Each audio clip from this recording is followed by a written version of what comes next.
Humbled to have this opportunity to converse with you. It has now been 18 years since I was last in Williamsburg City, that being when the capital removed to Richmond Town back in 1780. And I'm delighted to see that despite our current national crises and the relocation of the capital, it appears that Williamsburg is still most prosperous and flourishing indeed. It is well to look out amongst you. I dare say, sir, it's been at least 25 years since you and I last clapped eyes upon each other. You're looking very well indeed, sir. As is your lovely daughter, who sits there beside me. For those of you who are not yet known to me, my name is Henry, Patrick Henry Jr., Esquire, your most humble and obedient servant to command.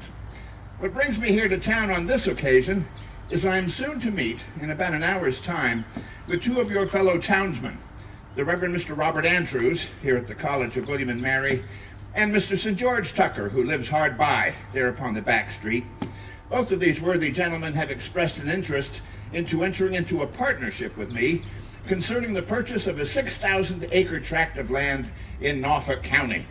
It is a 2.5-day ride to the south and east of here, from whence I am just this moment arrived, an area that the local inhabitants know as the Green Sea. They call it such because it is swampland within which grow very tall, thick green grasses. And when the wind blows off the bay, the grasses move in such a fashion as this, giving every appearance of being waves upon a green ocean. My intention with this parcel is to drain the waters of the swamp, for underneath is the blackest and sandiest soil I have ever seen, ideally suited for the cultivation of sweet-scented Chesapeake tobacco, that which fetches the highest price on the world exchange. The Frenchies love it. So unlike in past years when it was usually public service that brought me here to town, today it is purely personal and financial. Williamsburg, the birthplace of American liberty. Make no mistake, I spent about a third of my life here in this city, usually, as I say, in public service, though the first time I arrived was back in 1760 to receive my law certificate. I did not set out in life to become an attorney. My father desired that my brother William and I first become shopkeepers and then later tobacco merchants. Alas, two different attempts at a country store both failed, and not, as my detractors here in town would have you believe, because I'm more given to invective than to inventory. Those are very difficult years throughout the Old Dominion. Well, you recall, sir, there were 3 consecutive years of drought in the middle 50s. Tobacco failed miserably, and as tobacco was our money, why, a great many enterprises were not successful. If anything, my brother and I were simply guilty of being overly generous and extending credit towards our neighbors, who otherwise must have starved. But then, to further complicate matters for me in my early years, and yes, I married rather young by most Virginian standards. I was but 18. My dear Sally, now deceased, only 16.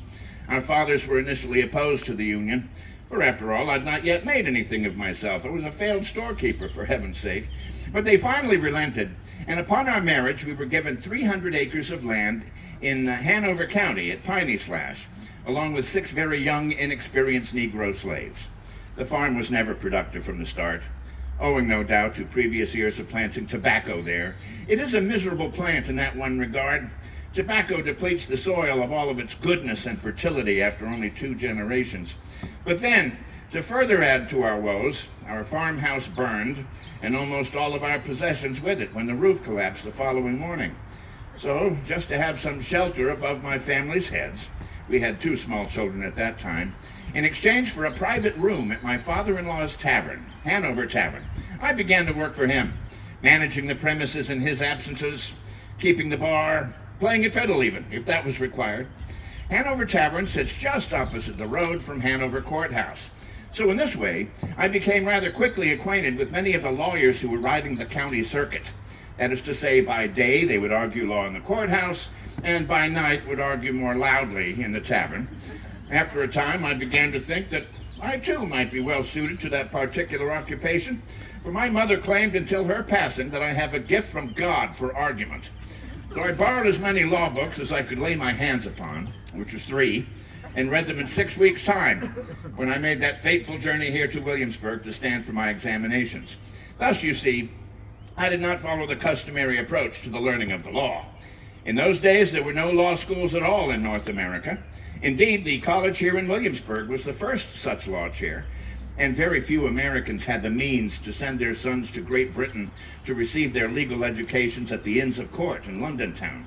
So most young gentlemen who aspire to that noble profession would read law with an established attorney, a mentor, in a form of apprenticeship, and commonly for 4 to 5 years before they would dare to undertake their examinations. Not so with me. I was rather anxious to get some start in life. In order to become a licensed attorney in Virginia, one must undergo 2 very grueling 3-hour-long oral examinations on the 4 different points of law. And the men who administer those examinations are the men who are certified to profess the law in the general court. It is our supremest court in Virginia, the only which can hand down a sentence of death, which in those days, of course, was located in the Capitol building at the end of the main street. So when I first arrived, the first gentleman to whom I applied was Mr. Peyton Randolph, God rest his soul. He lived here upon the back street, Williamsburg native. At that time, he was serving as the King's Attorney for Virginia, but would later become the Speaker of the House of Burgesses in the 10 years leading up to our Declaration of Independence, and ultimately, he was the first president of the first Grand Congress in Philadelphia City. In fact, he died while in that office back in '75. I explained to him that I'd read law by myself, not with a mentor, in a rather short period of time. I think my appearance may have had something to do with his reaction too, for being from the backcountry as I am, I'm always most comfortable clad in greasy leather buckskin breeches and a hunting frock, and I was all dusty from that long ride from Hanover. He promptly shut the door in my face. Not to be undone, I then applied to Mr. Robert Carter Nicholas, Treasurer of Virginia, and his reaction was very much the same as was Mr. Randolph's. Well, at this point, I was becoming a wee bit anxious, but with a little bit of assistance, I think, from my young friend, Mr. Thomas Jefferson, who at that time was reading law with George Wythe here in the Palace Green, I was able to gain entry into the home of Mr. Wythe. He was suitably impressed with my legal arguments and signed my certificate. One requires 2 signatures upon his law certificate to become a licensed attorney.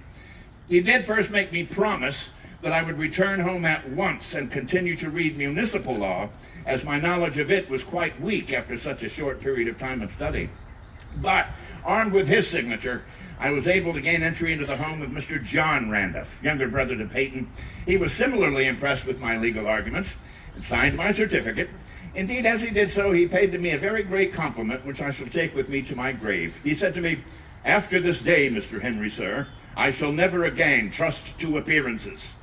So I went home, and in short order became licensed in 4 different counties to the north and west of Williamsburg: Hanover, where I was living at the time, Louisa, Goochland, and Cumberland counties, and I began to ride the county circuit. Here in Virginia, we deliberately stagger the dates that courts are open for business so as to allow an attorney to go from courthouse to courthouse to courthouse, and I was busy too. For those first 3 years of my profession, handling no less than 1,200 different legal matters, and nothing of great import or significance, mark you. Licenses, wills, deeds, petty disputes having to do with debt or border disputes. But then, in December of 1763 came my big break, the Parsons cause. Now, to refresh you, in those days, under royal authority, all we had ever known here in Virginia was a state church, the Church of England, which required, among other things, that all heads of household had to pay an annual tithe, or a tax, to support the local Church of England parish and that one church alone. And much of those monies were applied to the salary of the established clergyman within that particular parish. And in those days, our clergy were living quite well, too.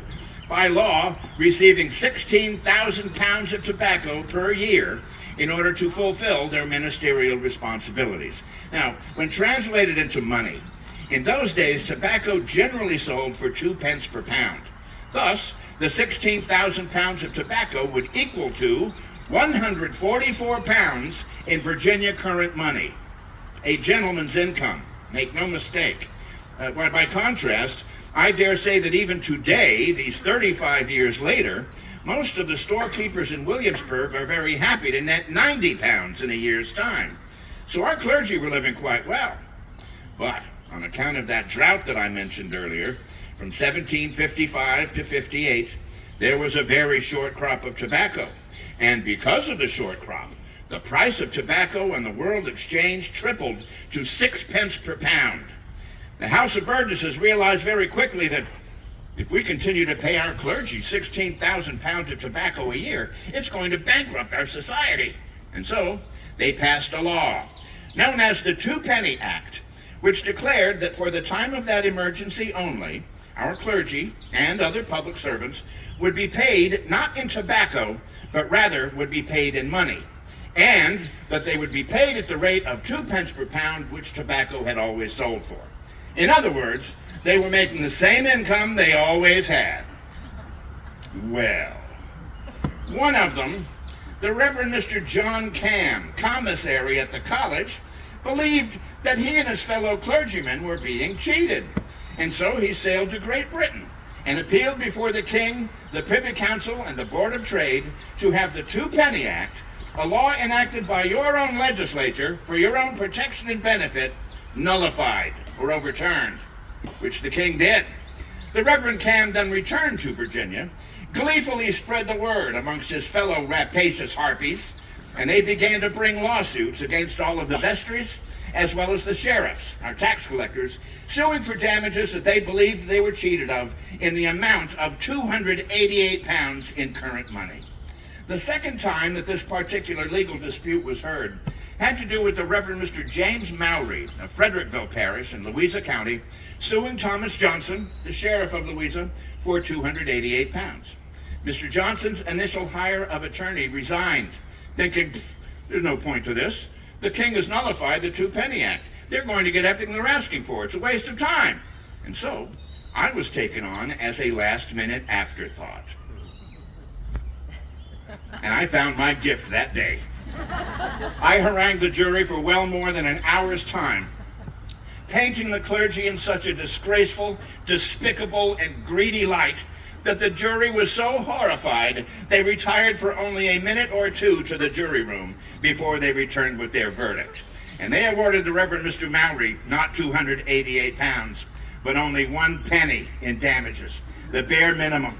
The courtroom at the time was packed with clergymen from other parishes, no doubt eagerly awaiting to see what kind of money they could expect when their own lawsuits came about.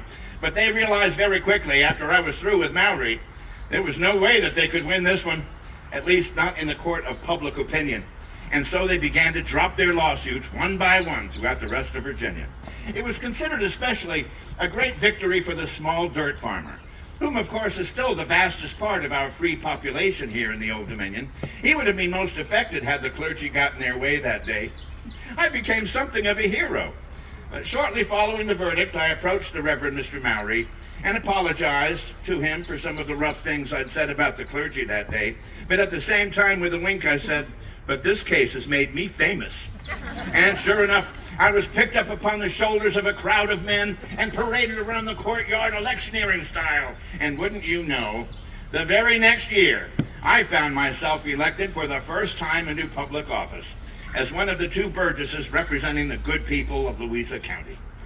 I suppose in retrospect, I may have had 1 or 2 small advantages to my favor that day. For one thing, the venue of the trial had been changed. It was supposed to have taken place at Louisa County's courthouse, but it had undergone a lightning strike the week before, and thus was still undergoing repairs. So the venue was changed to Hanover County, where my father, Colonel John Henry, just happened to be the Chief Justice of the Hanover County Court, and may have let a thing or two slide past that other justices might not have been willing to do. And secondly, having been born and raised in Hanover as I was, I knew that at least 6 of the jury members were Presbyterians, and not too terribly happy at having to pay an annual tax to support a church to which they themselves did not subscribe. Well, the year was 1765 when I first took my seat in that pile of bricks at the end of the main street, the year of the hated Stamp Act. And as some of you may recall, I almost immediately ruffled a great many feathers here in this town because I did not follow the customary traditions of the House of Burgesses. A freshman burgess, you know, is not supposed to cause any stir nor sensation. Oh no, rather, he's supposed to sit on the back bench, on his hands, not speak, give his vote when and how he's told to do so by his betters. well, I'd only sworn the oath of office for the first time 8 days prior to introducing my Stamp Act resolutions, which, in the words of my worthy friend Jefferson, set the impulse to the ball of revolution a-rolling down the hill. There were a total of 7 of these resolutions, and they increased in terms of their rather inflammatory or incendiary language, with the first 4 being nothing really new and quite tame, frankly. For example, the first one. Resolved that the earliest settlers and adventurers who journeyed here from England came with the same full rights, liberties, privileges, franchises, and immunities which they had enjoyed within the realm of England. The resolve then went on to say that, furthermore, it has been recognized by all the kings and queens of Great Britain since King James I, who established Virginia as the first British colony in America, that their posterity, their children, would also enjoy the same full rights, liberties, privileges, franchises, and immunities as though they were born in and abiding within the realm of England. The resolves then went on to say that the distinguishing characteristic of British liberty, as well as American freedom, is the right to tax ourselves with our own consent through our own duly elected representatives. With that one, the room grew silent. Those men who had been engaged in private conversations with one another stopped talking to themselves and turned their attention to me. They knew what was coming, and the 5th resolution created an uproar. Resolved, therefore, that the House of Burgesses has the sole and exclusive right and authority to lay taxes upon the inhabitants of this, His Majesty's most sovereign colony of Virginia. Oh, the debate was furious. And when the vote on the 5th resolve was finally taken, it passed by only 1 vote. My friend Jefferson was standing in the lobby at the time. He was not yet a member of the House, but told me that shortly afterward, Peyton Randolph himself stormed past him, exclaiming, "By God, I'd give 500 guineas for a single vote this day."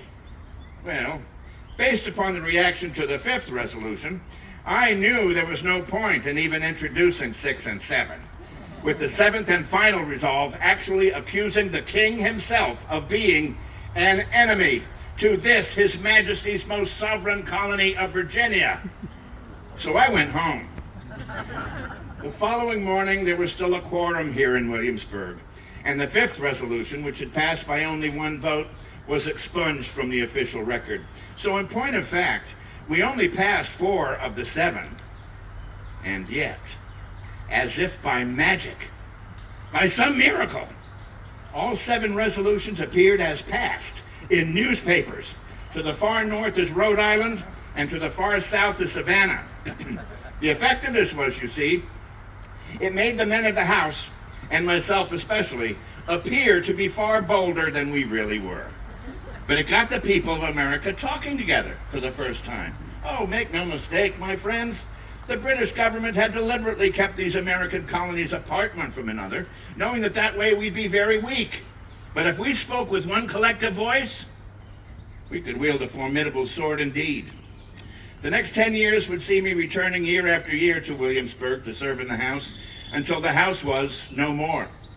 I was privileged to represent all of you at the first 2 sessions of the Grand Congress in Philadelphia City. Lived amongst you for a period of time in late '75, when, while serving as Commander-in-Chief of the Virginia Army, I was encamped with the 1st Virginia Regiment on the other side of the college from here. And yes, I was present too at that most momentous occasion in May of 1776, when here in the Capitol building, the 5th Virginia Convention unanimously declared that these united colonies are, and of right ought to be, free and independent states. I was quite surprised, frankly, given all the feathers I'd ruffled through the years, to be appointed to serve as the first elected governor of the Commonwealth, and thus I lived amongst you in that house just there for 3 years.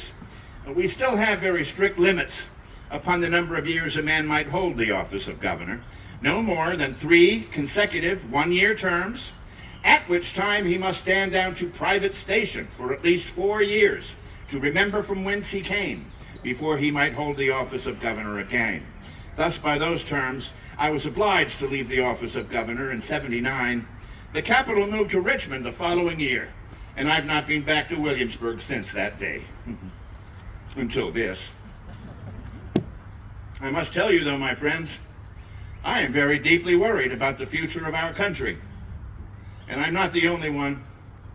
I recently received a very lengthy letter from my old friend, President George Washington, who reminded me of a number of the crises under which we have suffered since we formed this federal system of government only 10 years ago.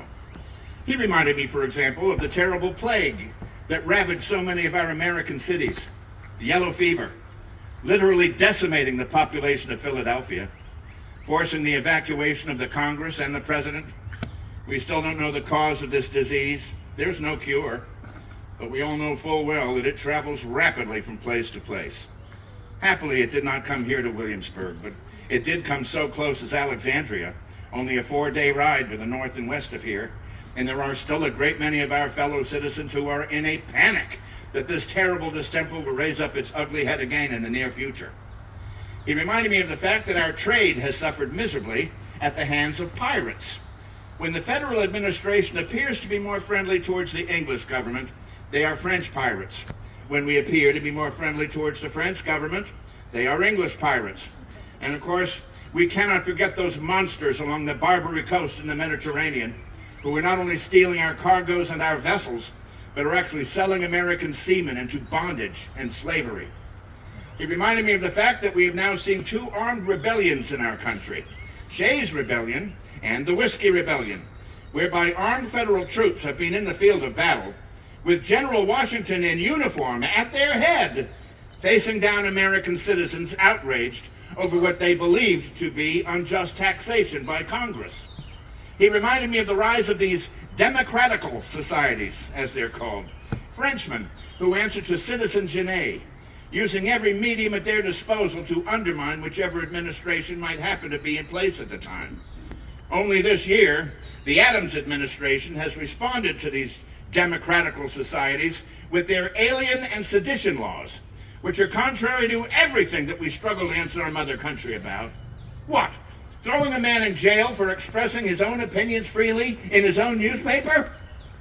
Mr. Jefferson and Mr. Madison have replied to the alien and sedition laws with their Kentucky and Virginia resolutions, in effect saying this: we've changed our minds about this idea of a federal system of government. We've decided that if the Congress enacts a law that we don't like, we don't have to abide by it. We can nullify it.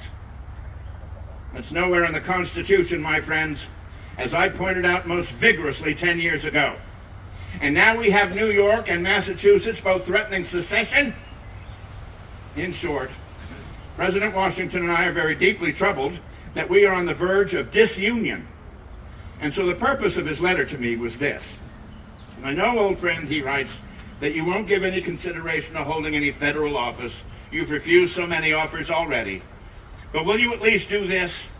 Will you at least allow your name to be submitted for nomination to the General Assembly of Virginia? You will be elected, he assures me, and you can then use the reverence and the affection that the people of Virginia still have for you to keep Virginia in the Union. For, as he puts it, as Virginia goes, so goes the Union. Well, as you can imagine, I've had nothing else to think about for these last couple of days on my way here from the Green Sea. And I have at last come to a very hard decision, that even though I'm in happy retirement, with one foot in the grave already, my children would blush were they to know that General Washington and I were contemporaries, and that yet I refused his request to throw in my mite for the public good. It's time for me to once again put my actions where my words have been. I was reminded indeed with some bittersweetness of the very first meeting of the very first Congress, at which then Colonel Washington and I both served together. It was in September 1774 in Philadelphia. Very awkward. All of us so vastly different one from another, gathered together in one single room. I'd never met a New England man before that day. And finally, one of the gentlemen from New Hampshire, Bartlett, I believe it was, raised up his hand and said, "Well, gentlemen, we've come all this way to Philadelphia. I suppose we should accomplish something. How, for example, are we going to arrive at decisions? Are we going to vote? And if we do, will we all have equal voice? Or will Virginia, the wealthiest and the most populous of us all, have greater influence than, say, Little Rhodey? And that's when the bickering and the squabbling began. All those old petty jealousies exposed for one and all to see. And fearful that we were going to disband before we got anything accomplished, I desired to be recognized, took to the floor, and believe you me, I raised a great many eyebrows when I said this: "Gentlemen, government is dissolved. Fleets and armies come to our shores, clear evidence that we are now in a state of nature. At this time of crisis, therefore, all distinctions must now be thrown down. The distinction," I said, "between Virginians, Pennsylvanians, New Yorkers, and New Englanders is no more. I am not a Virginian. I am an American." My friends, I believe the time has once again come that we should reconsider those very sentiments. United we stand. Divided we most certainly fall. Let us not split into factions which must certainly destroy this union upon which our existence hangs. Let us save our strength instead for the English, the French, the Germans, and not exhausted in civil commotions. I pray you will have a word with your own elected representative to the Assembly and share these sentiments. You may be assured of this: should I be elected, I will most certainly do so myself.